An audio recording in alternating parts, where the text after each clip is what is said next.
A joyful reunion at Kyiv station in time for the holidays. 9 months after she fled the war for Germany, Hanna Varovenko and her son made it back to see her husband, who didn't give his name. They arrived as Russia unleashed one of its biggest attacks so far, firing more than 70 missiles, according to Ukrainian officials on Friday.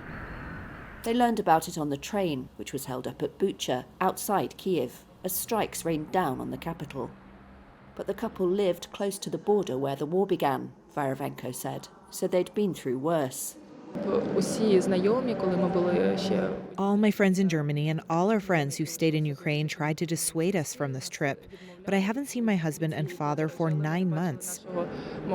It was very important for us to see each other, at least for this week.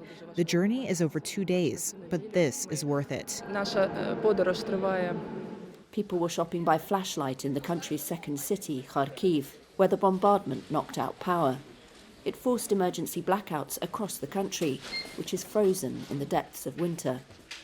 Others took refuge in Kharkiv's subway as explosions went off overhead.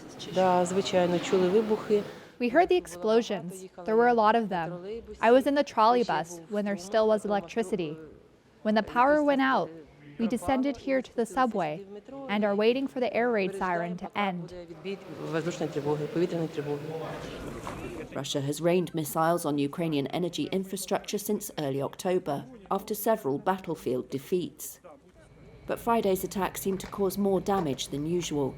Kyiv warned late on Thursday that Moscow was planning an all-out offensive early next year, perhaps as soon as January. Russia flew warplanes near Ukraine to try to distract its air defences, Ukraine's Air Force said. 60 of 76 Russian missiles had been shot down, according to the army chief. But the energy minister said at least 9 power stations had been hit.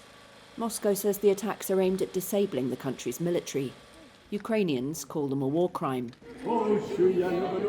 Back in Kyiv, folk songs to lift the spirits,